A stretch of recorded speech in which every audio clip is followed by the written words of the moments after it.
Les bailleurs de fonds ont donné leur accord pour le financement du programme d'aménagement et de gestion intégrée du bassin versant du Gourou à l'issue de la table ronde qui vient d'être organisée.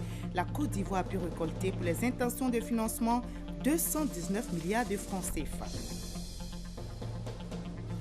Égale destinée, c'est le nom de l'opération de sécurisation du référendum lancé par l'état-major général des forces républicaines de Côte d'Ivoire. Cette opération va mobiliser 30 000 soldats des FRC, de la police et de la gendarmerie. Et nous parlerons également dans cette édition du contrat de désendettement et de développement. 61 milliards de francs CFA seront donc dégagés au profit de l'enseignement supérieur. L'Afrique du Sud a finalement décidé, elle va quitter la Cour pénale internationale. Le pays juge incompatible de siéger à la CPI au regard de la législation sud-africaine qui octroie l'immunité diplomatique aux dirigeants en place. Voilà pour le sommaire. Merci de vous informer sur RTI 1. La rencontre a été fructueuse pour la Côte d'Ivoire. Les bailleurs de fonds ont donné leur accord pour le financement du programme d'aménagement et de gestion intégrée du bassin versant du Gourou. À l'issue de la table ronde qui vient d'être organisée, le pays a pu récolter pour les intentions de financement 219 milliards de francs CFA. Une récolte fructueuse saluée par la ministre de la Salubrité, nous dit Alexis Rouitraogo. Les bailleurs de fonds de la Côte d'Ivoire ont été invités à une table ronde sur le financement du programme d'aménagement et de gestion intégrée du bassin versant du Gourou. Au terme de 2 jours de travaux, c'est la ministre de la Salubrité urbaine qui exulte. Les bailleurs ont marqué leur accord sur le financement. De 2017 à 2020, nous avions besoin de 68 milliards et nous avons réussi à avoir au-delà de ces 68 milliards de francs CFA.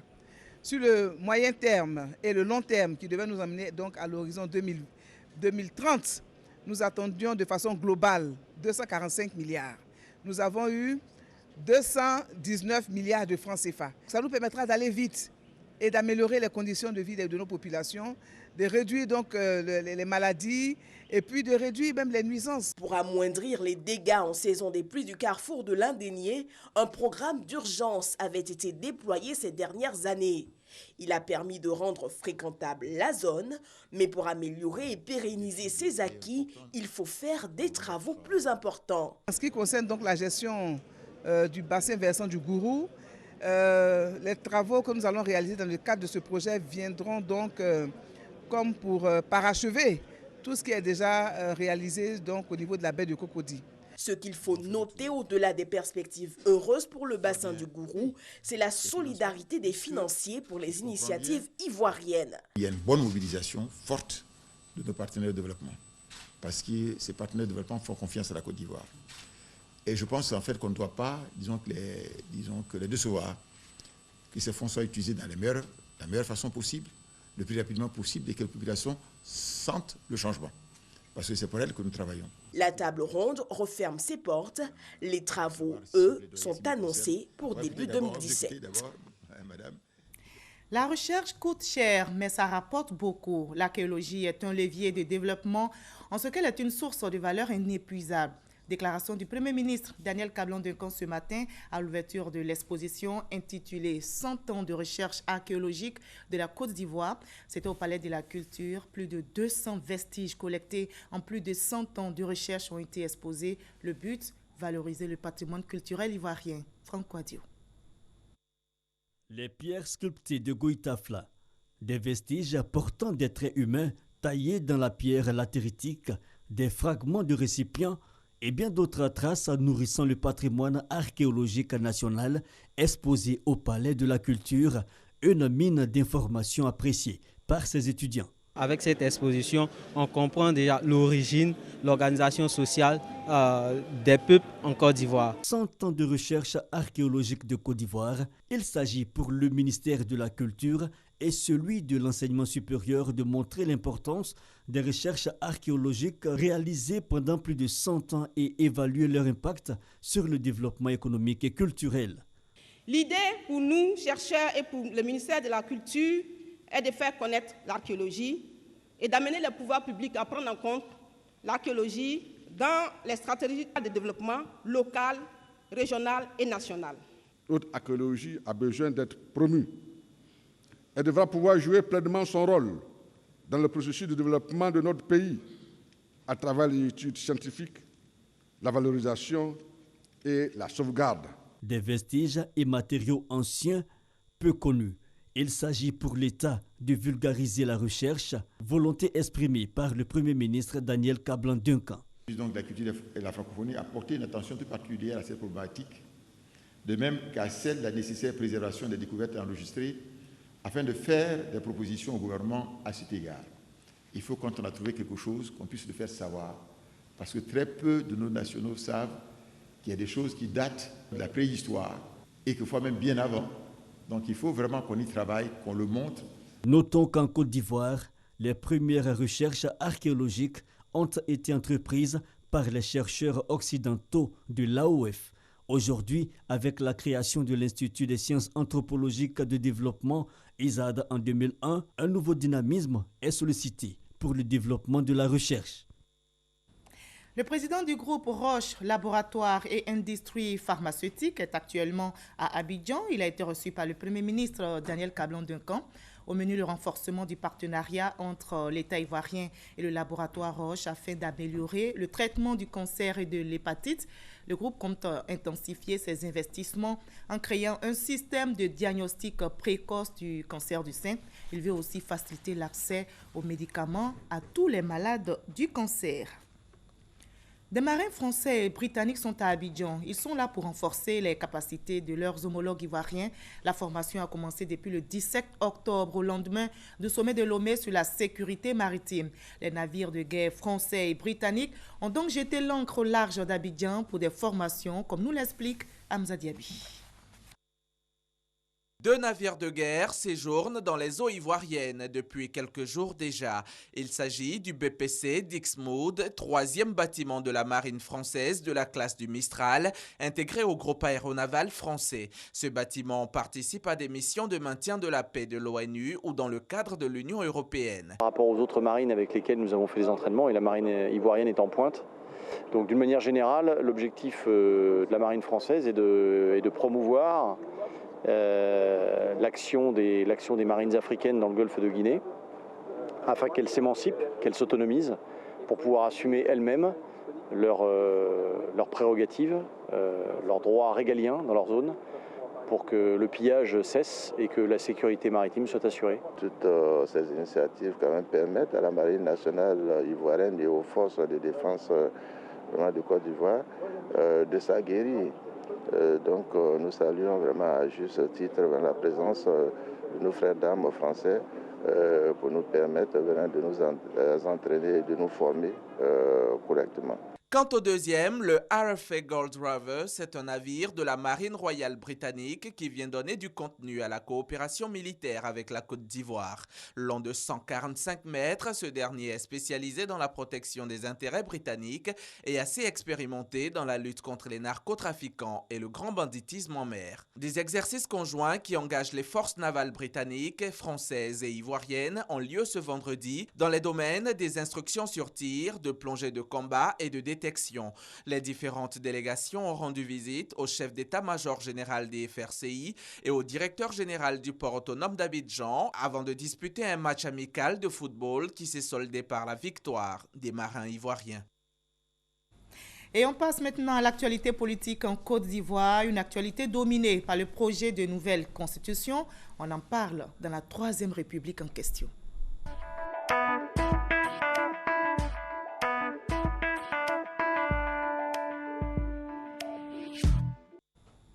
Notez tout d'abord que la campagne pour le référendum démarre demain samedi 22 octobre. Le président de la République sera au stade Félix Houphouët-Boigny pour un grand meeting où il va lancer officiellement la campagne référendaire. Le peuple ira aux urnes le 30 octobre prochain pour voter.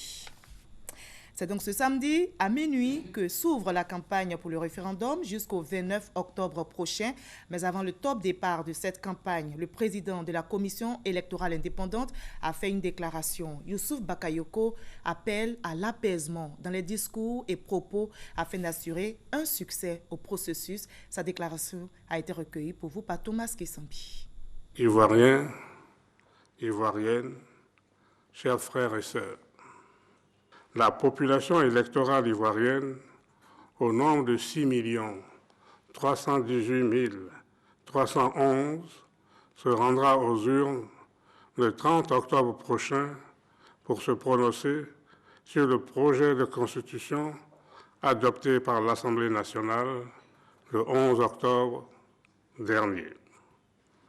En prélude à la tenue de ce scrutin référendaire, la campagne électorale débutera demain samedi 22 octobre à 0h, c'est-à-dire ce vendredi à minuit, pour s'achever le vendredi 28 octobre à minuit. Comme précisé par les différents textes d'encadrement juridique du scrutin, les partis et groupements politiques de notre pays, constitués en ensemble d'entités favorables au oui et d'entités favorables au non, pourront battre campagne auprès de la population pendant la période que je viens d'indiquer. Chers frères et sœurs, l'importance de ce scrutin référendaire n'est plus à démontrer. Je voudrais saisir également l'occasion de cette adresse pour inviter l'ensemble de la classe politique et de la communauté nationale à œuvrer, chacun à son niveau, pour le déroulement de la campagne électorale dans un climat apaisé, dans l'intérêt supérieur de notre cher pays. La Commission électorale indépendante mettra tout en œuvre pour relever encore une fois le défi de la bonne organisation et de la transparence afin d'offrir à la Côte d'Ivoire, le 30 octobre 2016, un scrutin équitable et incontestable. Bonne campagne électorale à tous et à toutes. Je vous remercie. Et la ministre de la Solidarité, de la Cohésion sociale et de l'indemnisation des victimes appelle aussi à l'apaisement pendant cette campagne référendaire. On fait le point avec Michel Digré. À quelques heures de l'ouverture de la campagne référendaire, la ministre de la Solidarité et de la Cohésion sociale souhaite que cette étape avant le vote du 30 octobre se déroule sans heurts. Nous devons nous rassembler et regarder dans la même direction pour bâtir une nation forte, fraternelle et prospère. Nous sommes capables de relever ce nouveau défi dans un climat apaisé et de non-violence. Nous avons prouvé lors de l'élection présidentielle d'octobre 2015 que l'intérêt supérieur de la Côte d'Ivoire, notre bien le plus précieux, est au-dessus de tous les intérêts particuliers et partisans. Au lendemain du référendum, la Côte d'Ivoire doit rester une famille unie et solidaire pour s'engager sur la voie de la réalisation de grands desseins pour notre pays. La campagne du oui ou du non pour la révision de la Constitution s'achève le 29 octobre. Et nous avons un invité sur ce plateau. Il s'agit du ministre Kobena Kwasi Adjoumani. Il est porteur d'un message. Nous l'écoutons. Merci, madame. Je suis avec vous ce soir pour parler aux Ivoiriens et aux Ivoiriennes de la grande cérémonie de lancement de la campagne pour le référendum du 30 octobre 2016. Cette cérémonie est placée sous la présidence effective de son Excellence M. Alassane Ouattara et du président Aimé Henri Konan Bédié. Elle a lieu ce samedi 22 octobre 2016 à partir de 8h au stade Félix Houphouët-Boigny. Nous invitons donc tous les Ivoiriens, toutes les Ivoiriennes, sans exclusive, à se mobiliser pour dire oui, oui à la constitution de la Troisième République, oui à la Côte d'Ivoire moderne, oui à la Côte d'Ivoire nouvelle, parce que, comme vous le savez, cette nouvelle constitution rime avec la paix, la stabilité, la cohésion sociale, et elle rime aussi avec la modernité et le développement. C'est pour cela que nous disons à l'endroit des Ivoiriens et des Ivoiriennes de se mobiliser et tout en leur faisant confiance, sachant combien ils sont mobilisés donc pour dire oui le 30 octobre 2016, nous leur demandons de sortir nombreux, parce que nous savons déjà que le oui va l'emporter, mais nous avons besoin d'une mobilisation extraordinaire. C'est une nouvelle constitution qui concerne tous les Ivoiriens, toutes les Ivoiriennes. C'est pour cela que nous sommes ici sans étiquette politique. Nous sommes ici pour parler de cette nouvelle constitution qui ouvre la voie à la modernité, au développement, à la stabilité de notre pays. Le président de la République, son Excellence Alassane Ouattara, l'a promis aux Ivoiriens. Il a dit que si d'aventure j'étais élu pour mon deuxième mandat, j'allais offrir à la Côte d'Ivoire une nouvelle constitution. Voyez-vous, avec l'ancienne constitution, il a fait du développement. Avec cette nouvelle, il va faire des érudits dans le cadre de ce développement-là. Donc, tous, nous devons nous lever comme un seul homme pour aller dire oui. Le oui, c'est le bulletin vert qui ouvre des portes de la paix. En tout cas, nous attendons d'abord nos populations demain au stade Félix Houphouët-Boigny à 8h et la campagne, une fois lancée, nous irons voter pour le oui le 30 octobre 2016. C'est ce message dont je suis porteur ce soir. Et je voudrais vraiment remercier la RTI pour l'opportunité qu'elle me donne d'être ici pour lancer ce grand message. La campagne s'ouvre demain et nous allons envahir toute la Côte d'Ivoire pour porter ce grand message. Et cette constitution concerne tous les Ivoiriens. Nous ne devons pas tenir compte des oiseaux de mauvaise augure qui lancent des appels à ne pas sortir. Celui qui n'est pas d'accord, qu'il aille mobiliser ses militants, mais nous qui sommes d'accord avec le développement que fait le président Alassane Ouattara, nous devons sortir nombreux pour aller dire oui. Oui, entrons dans le wagon du oui. Et ce sera le 30 octobre 2016. Je vous remercie. Merci beaucoup, Monsieur le ministre. Monsieur Kwasi Ayomani, vous êtes ici, vous l'avez dit, sans une étiquette politique, pas du tout. Vous êtes là comme un citoyen. Merci d'avoir été avec nous sur ce plateau. Pour parler justement toujours de ce référendum, sachez qu'Égale Destinée, c'est le nom de l'opération de sécurisation du référendum lancée par l'état-major général des forces républicaines de Côte d'Ivoire. Cette opération va mobiliser 30 000 soldats des FRC, de la police et de la gendarmerie. Ces hommes en tenue seront déployés sur tout le territoire pour permettre aux citoyens d'aller voter en toute tranquillité le 30 octobre prochain. Égale Destinée, c'est le nom de l'opération de sécurité publique qui a pour objet la sécurisation du référendum 2016. Cette opération va mobiliser 30 000 hommes, dont 12 000 fonctionnaires de police, 12 000 gendarmes et 4 500 militaires pour la sécurisation et 1 500 autres personnels pour le soutien. Ils seront projetés au plus près des populations à travers tout le pays pendant 7 jours, soit du 27 octobre au 2 novembre prochain. À l'escadron de gendarmerie de Koumassi, le plan de sécurisation du référendum mis en œuvre par le Centre opérationnel interarmé de l'état-major général des forces républicaines de Côte d'Ivoire a été présenté et validé par le chef d'état-major général des forces républicaines de Côte d'Ivoire, le général de corps d'armée Soumaïla Bakayoko, qui avait à ses côtés le commandant supérieur de la gendarmerie et le directeur général de la police nationale. En termes de sécurité, rien à craindre, parce que nous serons présents partout, sur l'ensemble du territoire. Nous aurons beaucoup de présence sur les routes, dans les campagnes, pour rassurer encore davantage nos populations. À l'occasion de ce référendum, les effectifs ont été renforcés pour rassurer les populations dans leurs déplacements. Il y aura la police et la gendarmerie qui seront dans tous les lieux de vote. Et ces deux feront en sorte que chacun puisse voter librement. L'opération Égale Destinée sera assurée uniquement par les forces ivoiriennes. Aucune intervention des forces internationales n'est prévue.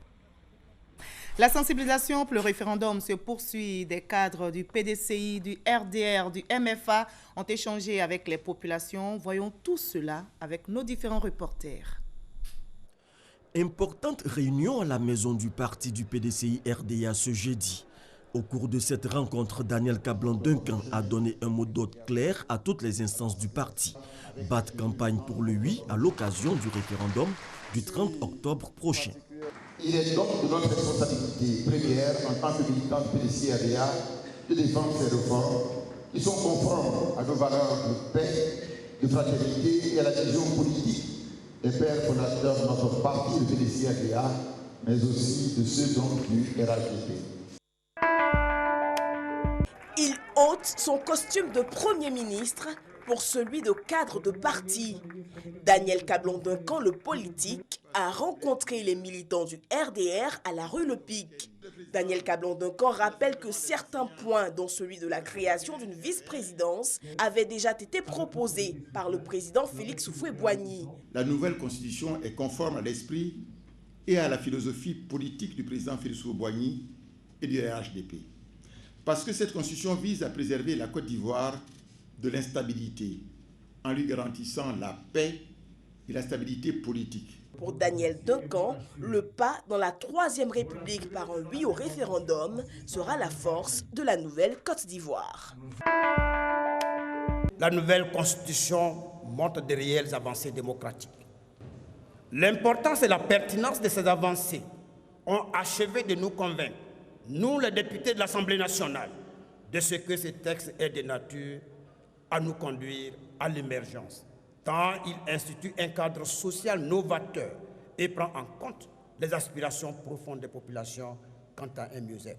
C'est pourquoi nous, députés, membres du G25, appelons les hommes, les femmes, les jeunes et l'ensemble du peuple ivoirien à voter massivement oui, je dis bien oui.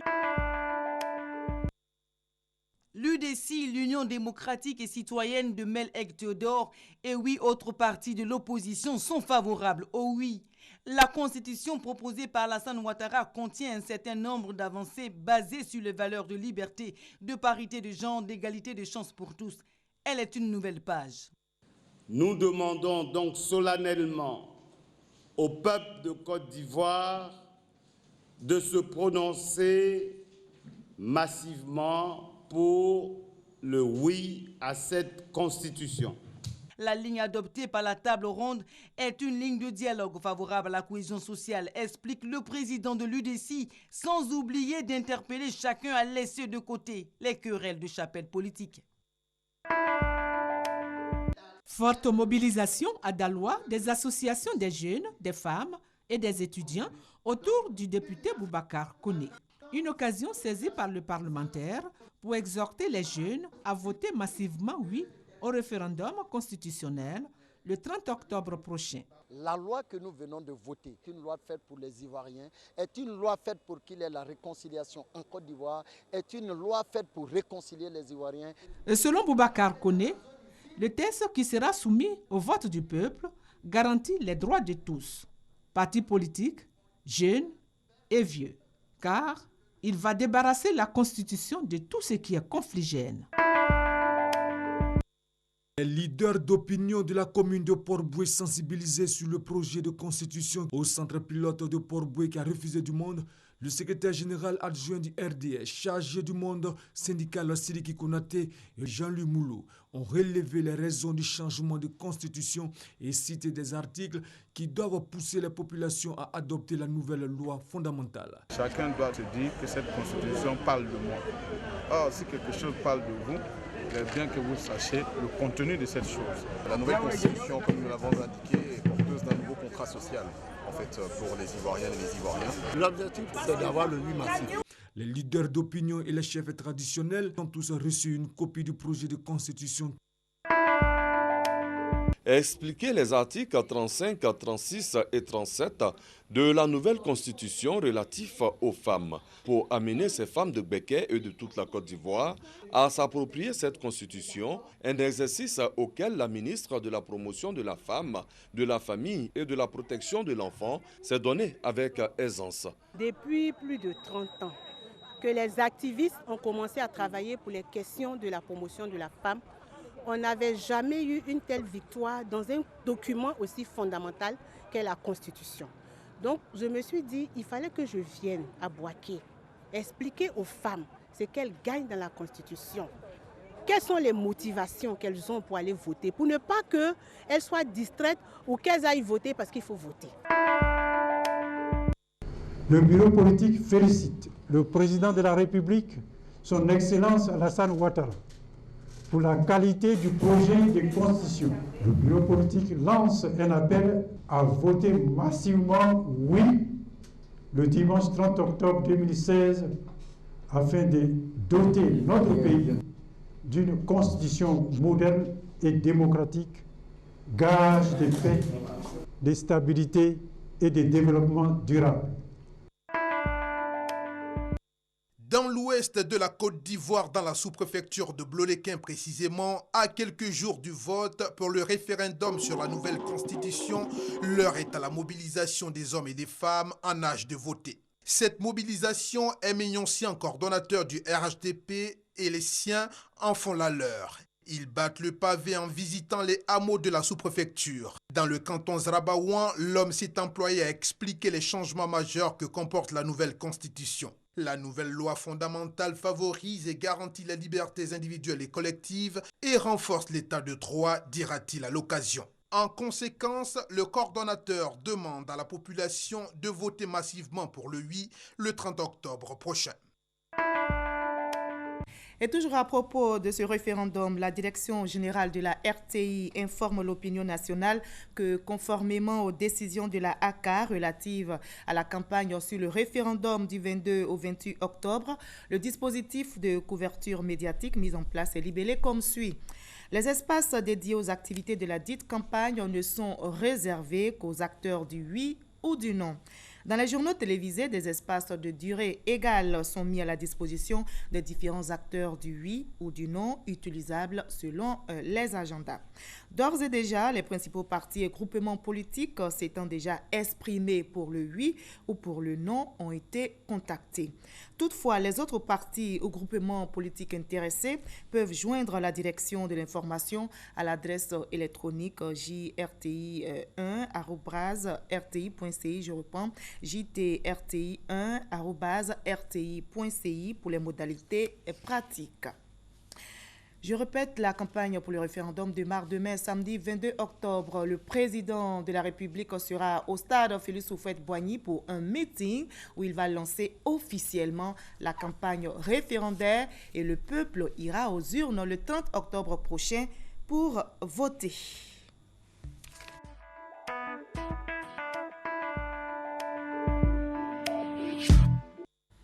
Et on referme ainsi la page consacrée à la Troisième République en question. Parlons maintenant du C2D, contrat de désendettement et de développement. 61 milliards de francs CFA ont été décaissés dans le cadre du CDD au profit de l'enseignement supérieur et de la recherche scientifique. Le reportage d'Herman Niamien. 61 milliards de francs CFA alloués au secteur de l'éducation-formation dans le cadre du deuxième contrat de désendettement et de développement C2D. Mais faute de communication, aucun engouement n'est constaté chez les universitaires et étudiants pour capter les fonds. Le chef du projet CDD, enseignement supérieur et recherche scientifique, était donc face aux enseignants et étudiants de l'université Félix Houphouët-Boigny pour leur présenter le contenu du contrat de désendettement et de développement CDD. On a envie de faire passer un message pour que les acteurs universitaires prennent conscience du fait que le C2D est un outil à leur disposition, que les C2D, qu'ils sont les premiers bénéficiaires de ce projet. Ces fonds sont alloués sous forme de bourses d'études à l'étranger et de financement de projets de recherche. Il s'agit donc pour les étudiants et enseignants des universités et grandes écoles publiques de présenter des projets solides afin d'en bénéficier. Maintenant que nous en savons le contenu, maintenant que nous avons diffusé et partagé l'information, il faut maintenant savoir capter les fonds logés au sein du C2D. Et c'est là qu'intervient la dimension stratégique de l'appropriation du C2D. Et c'est cela que nous sommes en train de faire en ce moment avec nos collègues enseignants-chercheurs, les étudiants et le personnel administratif et technique des universités et grandes écoles. Le CDD est un mécanisme qui consiste pour la France a converti les créances d'aide publique au développement d'un pays en projet de développement défini conjointement entre le pays partenaire et la France. D'un montant de 738 milliards de francs CFA, le deuxième contrat entre la France et la Côte d'Ivoire est le plus important CDD jamais signé. Il concerne la période 2014-2020 et le montant total du CDD s'élève à 1900 milliards de francs CFA. Révélé au groupe Weya, l'arrangeur-chanteur David Taïro célèbre ses 30 années de carrière. L'événement sera célébré demain samedi, donc 22 octobre, au cours d'un concert au Palais de la Culture de Trècheville à partir de 20h. Hors de la Côte d'Ivoire, l'Afrique du Sud qui a finalement décidé, elle va quitter la Cour pénale internationale. Le pays de Nelson Mandela juge incompatible de siéger à la CPI au regard de la législation sud-africaine qui octroie l'immunité diplomatique aux dirigeants en place. Ce retrait prendra effet dans 1 an à compter de la date de réception selon le ministre sud-africain des Affaires étrangères. Cette décision fait suite à la vive controverse provoquée par le refus de l'Afrique du Sud d'arrêter l'année dernière le président soudanais Omar El-Béchir, accusé de génocide par la CPI. Merci à vous tous de votre aimable attention. On se retrouve avec le même plaisir demain à 20h.